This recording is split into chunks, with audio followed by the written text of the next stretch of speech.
Hello बच्चों, चलिए तो आज के इस वीडियो में हम सीखेंगे स्पेशल गोलीय दर्पण और उसके प्रकार के बारे में। दो प्रकार का होता है, अवतल दर्पण और उत्तल दर्पण। ये 10th क्लास बिहार बोर्ड के एग्जाम के पॉइंट ऑफ व्यू से काफी इंपॉर्टेंट है। ये लगभग हर साल 2 अंक वाले क्वेश्चन में आता है। वो किस तरह से आता है हम आगे प्रीवियस ईयर का PYQs देखेंगे तो उसमें क्लियर हो जाएगा, लेकिन बहुत इंपॉर्टेंट है, ये बात जान लो। मतलब ये मान के चलो कि अगर 10 मिनट 5 मिनट 15 मिनट के जितना वीडियो आ रहा है वो सब जो है इस हिसाब का बनाया गया है जो काफी इंपॉर्टेंट है। मतलब कि बोर्ड मॉडल टाइप है, उसमें से आएगा ही आएगा। मतलब या तो ऑब्जेक्टिव में या 2 मार्क्स में या 5 मार्क्स में, बस आने ही वाला है, इतना तय है। चलिए, तो आज के क्लास में हम जिक्र करने वाले हैं गोलीय दर्पण के प्रकार और उसके उपयोग को लेकर के। तो आपको जानकारी के लिए बता दें, थोड़ा सा हम सबसे पहले जिक्र कर लेते हैं गोलीय दर्पण क्या है। सबसे पहले हम बात करेंगे कि ये गोलीय दर्पण क्या होता है। थोड़ा सा गोलीय दर्पण पे बात कर लेते हैं। गोलीय दर्पण, तो गोलीय दर्पण पे जब बात करेंगे ना, तो ये मतलब गोलीय कहने का सेंस है कि जो दर्पण होता है ना, दर्पण उसको समझो। जो दर्पण होता है और जिधर हम फेस देखते हैं, आईना, दर्पण मतलब आईना, आईना में जिधर हम फेस देखते हैं उसके पीछे वाले भाग को पेंट किया गया होता है, याद रखना। उसके पीछे वाले भाग को पेंट किया गया होता है। जैसे ये वाला लाइनिंग जो है पेंट को दर्शा रहा है, तो इसमें हम चेहरा देखेंगे इधर वाले में। और जिस भाग में हम चेहरा देखते हैं उस सामने वाले सतह को परावर्तक सतह के नाम से जाना जाता है। परावर्तक सतह। तो गोलीय दर्पण से पहले एक चीज आपको बता दें, एक और दर्पण होता है समतल दर्पण। समतल दर्पण और दूसरा यहां जो है वो है गोलीय दर्पण। दोनों में फर्क क्या है? तो समतल दर्पण ऐसा दर्पण होता है, समतल दर्पण ऐसा दर्पण होता है जिसका परावर्तक सतह ना एकदम प्लेन होगा। प्लेन प्लेन होगा, एकदम एकदम प्लेन होगा। लेकिन गोलीय दर्पण ऐसा सतह होता है, भले ऐसा दर्पण होता है जिसका परावर्तक सतह इस तरह राउंड शेप का होगा, गोलीय होगा, कर्व होगा। उम्मीद है कि इतना बात समझ में आया होगा। तो ये सबसे पहले 2 दर्पण आपको देखना था, समतल दर्पण और गोलीय दर्पण। अगला बात ये है कि ये गोलीय दर्पण 2 प्रकार का होता है। वो कौन सा 2 प्रकार है? तो देख लीजिए, यहां पे हम आपको बता रहे हैं कि वो कौन सा 2 प्रकार। गोलीय दर्पण जो है, ये गोलीय दर्पण जो 2 प्रकार होता है उसमें पहला का नाम है अवतल दर्पण। अवतल दर्पण। और दूसरा का नाम है उत्तल दर्पण। अब ये अवतल दर्पण और उत्तल दर्पण का क्या कंसेप्ट है, तो हम आपको एक चीज दिखाते हैं, उसको समझिएगा। मतलब कि कोई शेप ऐसा हो, ठीक, तो जो उसका उभरा हुआ भाग है ना, उठा हुआ भाग है, उस भाग को हम कहते हैं उत्तल भाग। उस भाग को हम कहते हैं उत्तल भाग, ठीक। और जो धंसा हुआ भाग होता है इसको कहते हैं अवतल भाग, याद रखना, अवतल भाग। तो मेरा कहना यह है ना कि इसके परावर्तक सतह के डिजाइन के बेस पे ना गोलीय दर्पण को 2 भागों में बांटा गया। वो डिजाइन कैसा कैसा होता है इसको जरा समझने का प्रयास कीजिएगा। तो वो डिजाइन इस प्रकार का होता है। जो अवतल दर्पण है, जो अवतल दर्पण होता है ना, तो उसमें का जो चेहरा देखने वाला सतह है जिसको हम परावर्तक सतह कहते हैं वो धंसा होता है। अवतल दर्पण का परावर्तक सतह, अवतल दर्पण का परावर्तक सतह कैसा होता है? धंसा होता है। लेकिन वही उत्तल दर्पण जो होता है उसका पीछे वाला भाग जो पेंट होगा और जो परावर्तक सतह है वो उभरा होता है। सबसे पहले यही याद रखिएगा। ऐसा दर्पण जिसका परावर्तक सतह धंसा हो उसे अवतल दर्पण कहते हैं, और ऐसा दर्पण जिसका परावर्तक सतह उभरा हो उसे उत्तल दर्पण कहते हैं। उम्मीद है कि इतना क्लियर होगा। ऐसे हम इसको लिख भी देते हैं, रुक जाओ, एक स्लाइड लेकर के लिख देते हैं अवतल दर्पण और उत्तल दर्पण को। हम सबसे पहले अवतल दर्पण को लिखते हैं। अवतल दर्पण, अवतल दर्पण में लिखेंगे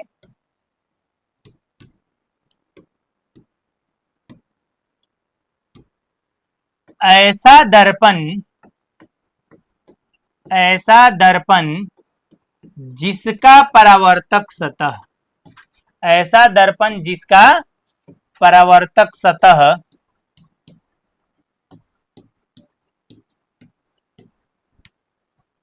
धंसा हो,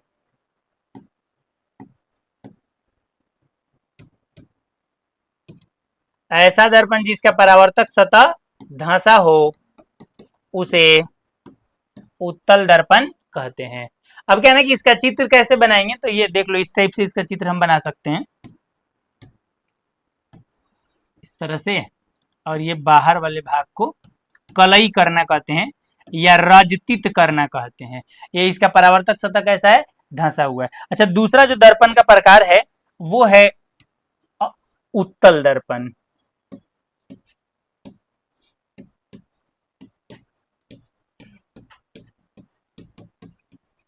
अब उत्तल दर्पण को कैसे डिफाइन करेंगे, तो उत्तल दर्पण को डिफाइन करेंगे तो लिखेंगे कि ऐसा दर्पण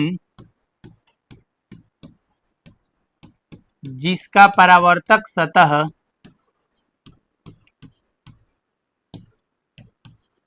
ऐसा दर्पण जिसका परावर्तक सतह उभरा हो, ऐसा दर्पण जिसका परावर्तक सतह उभरा हो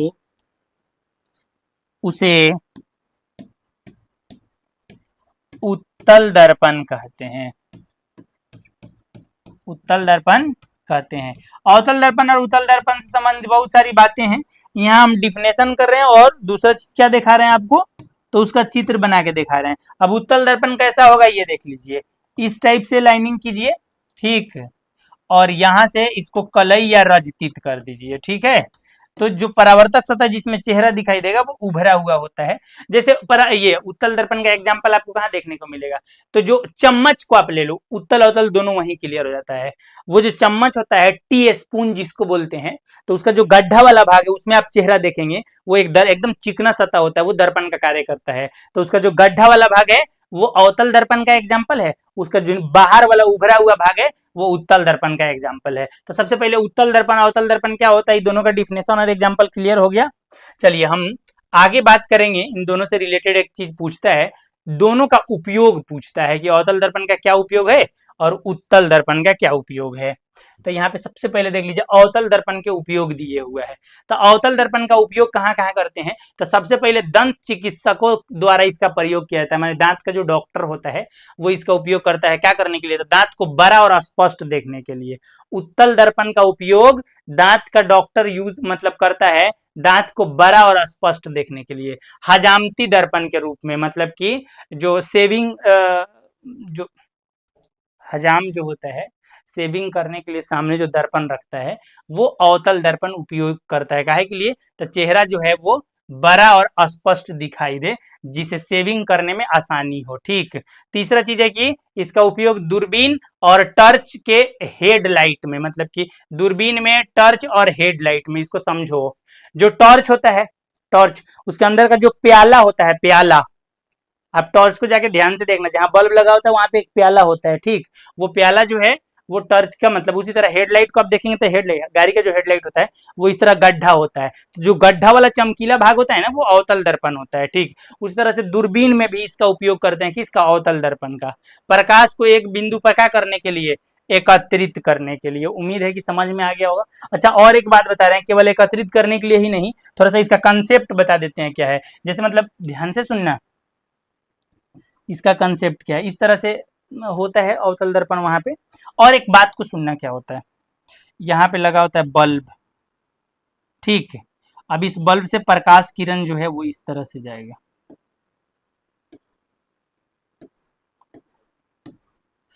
यहाँ टकराता है ना प्रकाश किरण, तो प्रकाश किरण टकराने के बाद ये इस तरह से समांतर चली जाती हैं प्रकाश किरणें, और जब ये प्रकाश किरण टकरा करके समांतर जाती हैं तो काफी दूर तक जाती हैं।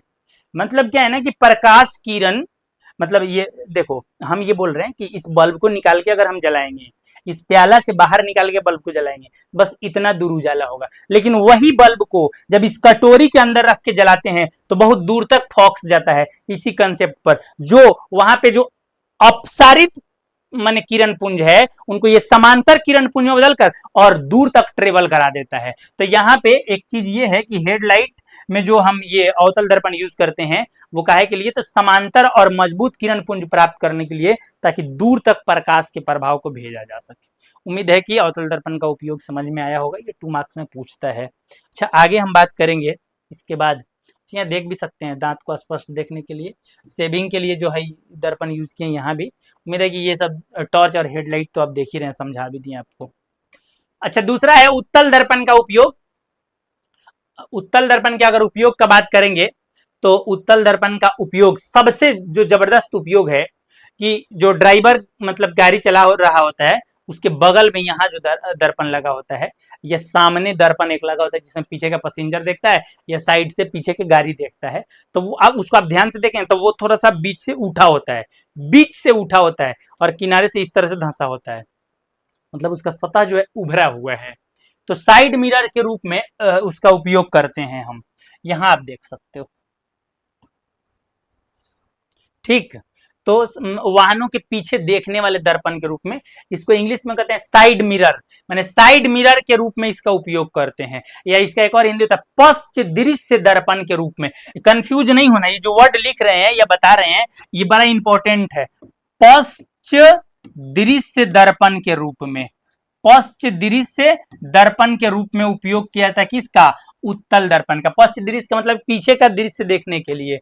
अच्छा, यहाँ लिखा है कि यह अधिक क्षेत्र को दिखाता है जिससे ड्राइवर को पीछे की स्पष्ट जानकारी मिलती है, इसलिए इसका उपयोग जो है पश्च दृश्य दर्पण या साइड मिरर के रूप में किया जाता है। अच्छा, सुरक्षा दर्पण के रूप में, सिक्योरिटी मिरर के रूप में दुकान और मॉल्स में चोरी को रोकने के लिए। जैसे मान लेते हैं कि बहुत बड़ा सा दुकान है और सामने मतलब काउंटर पे बहुत सारा सामान रखा होता है, अब सामान लेने वाला मतलब कि दुकानदार जो है पीछे गया कोई सामान लेने के लिए, तो यहाँ पे वो क्या करता है, एक दर्पण लगा के रख रहता है कि जब इधर से वो सामान ले रहा है तो दर्पण में देख रहा है कि पीछे का कस्टमर कुछ चोरा तो नहीं रहा है, यही इंपॉर्टेंट चीज होता है। तो वहां पे ये दर्पण यूज करते हैं, कौन सा? छोटा ही दर्पण यूज करता है मतलब वहां पे, और वो पूरा मतलब कि आगे का जितना बड़ा काउंटर है पूरा वो उसमें कैप्चर हो जाता है आसानी से, उत्तल दर्पण। तीसरा स्ट्रीट लाइट।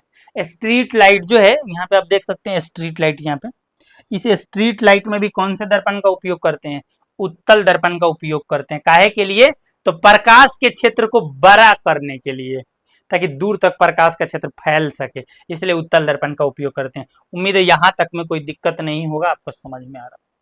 चलिए, तो कुछ प्रीवियस ईयर क्वेश्चन है उसको डिस्कस कर लेते हैं। प्रीवियस ईयर क्वेश्चन में देखिए 17 और 24 में पूछा हुआ क्वेश्चन है, हजामती के लिए किस दर्पण का उपयोग किया जाता है? अगर आपको याद नहीं होगा, अभी तो पढ़ के आए हैं लेकिन फिर भी याद नहीं होता, हम आपको बता दें कि अवतल दर्पण का उपयोग किया जाता है। किसका उपयोग किया जाता है? अवतल दर्पण का उपयोग किया जाता है। दाढ़ी बनाने के लिए कौन सा दर्पण उपयोग किया जाता है? तो इसका भी आंसर होगा कि अवतल दर्पण का उपयोग किया जाता है। कौन सा दर्पण का उपयोग किया जाता है? अवतल दर्पण का उपयोग किया जाता है। अगला क्वेश्चन है कि दंत विशेषज्ञ मतलब कि दांत के डॉक्टर किस दर्पण का उपयोग कर मरीजों के दांतों का बड़ा और स्पष्ट, दांतों का बड़ा प्रतिबिंब देखने के लिए करते हैं? तो इसका भी आंसर हो जाएगा कि अवतल दर्पण का उपयोग करते हैं। कौन दर्पण का उपयोग करते हैं? अवतल दर्पण का उपयोग करते हैं। ठीक, उसके बाद एक क्वेश्चन है, किस दर्पण का उपयोग पश्च दृश्य दर्पण, जस्ट जिक्र करके आए हैं, पश्च दृश्य दर्पण के रूप में किया जाता है? तो इसका आंसर हो जाएगा कि उत्तल दर्पण का उपयोग जो है पश्च दृश्य दर्पण के रूप में किया जाता है। आंख, नाक, गला के चिकित्सक द्वारा उपयोग में लाए जाने वाले दर्पण का अगर प्रकार पूछेगा तो आप अवतल दर्पण बताइएगा। कौन सा दर्पण? अवतल दर्पण।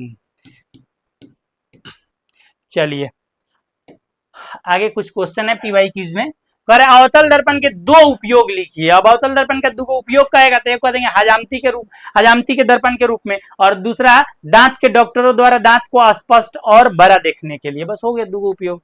कह रहा है कि मोटर गाड़ी के चालक के सामने कौन सा दर्पण लगा होता है? चालक के सामने, हेडलाइट नहीं कह रहा है, हेडलाइट कही था अवतल दर्पण, चालक के सामने जो दर्पण लगा होता है छोटी चुकी, पूरा पैसेंजर देखने के लिए, कौन उतर रहा है कौन चढ़ रहा है, तो वहां पे होता है उत्तल दर्पण। तो इसका अवतल दर्पण का अगर दो उपयोग लिखेला कहेगा तो पहले बोले कि हजामती वाले दर्पण के रूप में, हजामती वाले दर्पण के रूप में, ठीक, और दूसरा इसका यूज बताए हैं आपको कि डॉक्टर, दांत के डॉक्टर द्वारा उपयोग किया जाता है, दांत के डॉक्टर द्वारा इसका उपयोग किया जाता है। कौन से दर्पण का? अवतल दर्पण का। मोटर गाड़ी चालक के सामने कौन सा दर्पण लगा होता है? तो आंसर याद रखना, उत्तल दर्पण लगा होता है। कौन सा दर्पण लगा होता है?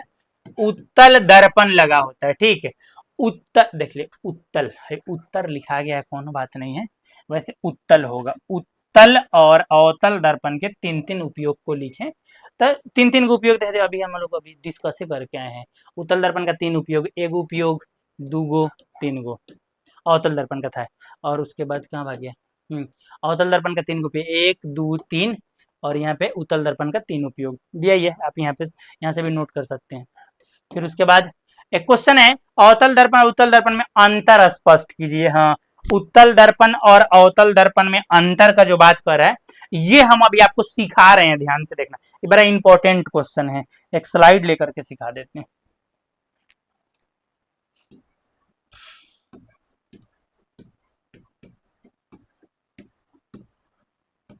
बैक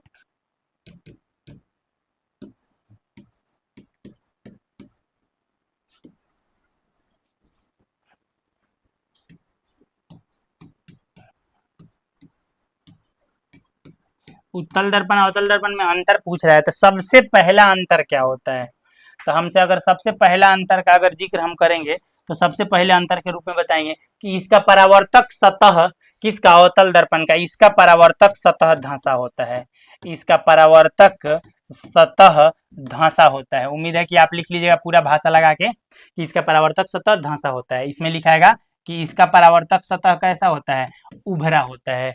और बात है कि अवतल दर्पण के मतलब हम और भी अगर पूरा गुण को अगर पढ़ें, तो जो अवतल दर्पण है, याद रखना सबसे पहले दूसरा गुण जो है, इस तरह से समझने का प्रयास करना कि ये अवतल दर्पण जो होता है, यहाँ से जाने वाले प्रकाश किरण को हेनी करी अनु भेजता है। अब मान लेते हैं कि यहाँ से माने कोई वस्तु है, यहाँ से एक प्रकाश किरण समांतर गया जो फोकस से गुजरा, अब दूसरा प्रकाश किरण मान लेते हैं कि वक्रता केंद्र की दिशा में जा रहा है, तो हेनी के नहु काटेगा, तो इतना बड़ा वस्तु का इतना छोटा प्रतिबिंब बना रहा है और ये वास्तविक कटान से बनता है, तो अवतल दर्पण जो है ना, वो हमेशा जो है वास्तविक प्रतिबिंब बनाता है। लेकिन एक कंडीशन ऐसा आता है जिस टाइम में फोकस और ध्रुव के बीच में वस्तु होता है, तो उस टाइम में इसका ये आभासी प्रतिबिंब डॉट लाइन से पीछे बनाता है।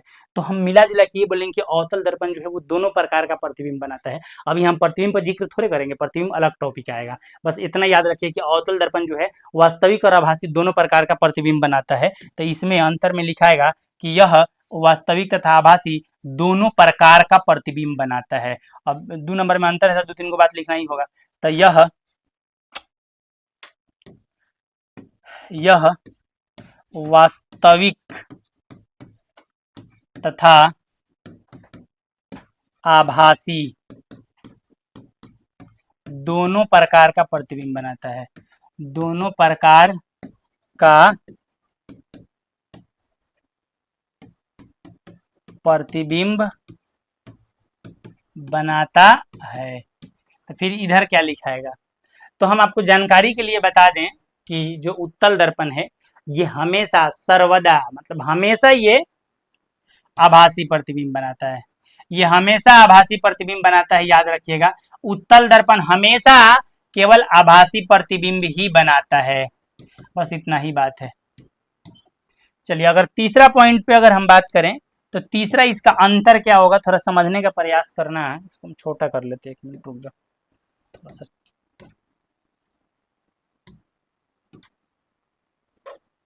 और एक बात आपको बता दें, तीसरा चीज क्या है कि फोकस दूरी को लेकर के बात चलता है। तो फोकस दूरी को लेकर के, फोकस दूरी को लेकर के हम बहुत सारा बात बताएंगे नहीं, ठीक। तो फोकस दूरी को लेकर के बस इतना बता दें, जो अवतल दर्पण होता है इसकी फोकस दूरी, अवतल दर्पण एफ स्मॉल एफ का मतलब फोकस दूरी, इसकी फोकस दूरी ऋणात्मक होती है, याद रखना। इसकी फोकस दूरी क्या होती है, ऋणात्मक होती है, किसकी, अवतल दर्पण की। जबकि उत्तल दर्पण की फोकस दूरी जो है वो धनात्मक होती है। अब थोड़ा सा जिक्र कर ही लेते हैं, जब ये बात चल गया है तो। जैसे देखिए ध्यान से सुनिएगा क्या है कि ये अवतल दर्पण है, ठीक है। अब अवतल दर्पण जो है, ध्यान से सुनना, यहाँ ध्रुव है, समांतर आने वाले प्रकाश किरण इन्हें किरणों काटती है, तब फोकस यही होगा। तो ध्रुव से फोकस के बीच को फोकस दूरी। अब क्या है ना कि हम लोग अगर हम लोग हम में से कोई भी कोऑर्डिनेट ज्योमेट्री पढ़ा होगा, तो उसमें एक पढ़ा कार्तीय तल। उसमें क्या है ना कि सबसे इंपॉर्टेंट चीज ये होता है, उसमें हम एक चीज सीखते हैं कि जो मूल बिंदु होता है, मूल बिंदु उससे जो बाईं ओर की जो दूरी होती है वो नेगेटिव होती है, नेगेटिव। और इसमें उत्तल दर्पण है, उत्तल दर्पण।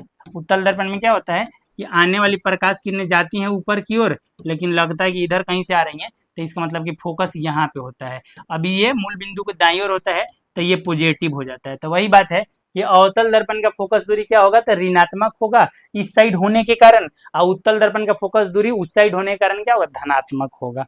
उम्मीद है कि ये समझ में आया होगा, कोई दिक्कत है नहीं वैसे। चलिए 3 गो अंतर क्लियर हो गया। हमारे हिसाब से 3 गो अंतर काफी है इसके लिए, 2 नंबर उठाने के लिए। इसके बाद क्या क्वेश्चन है उस पर अगर जिक्र कर लें तो इसके बाद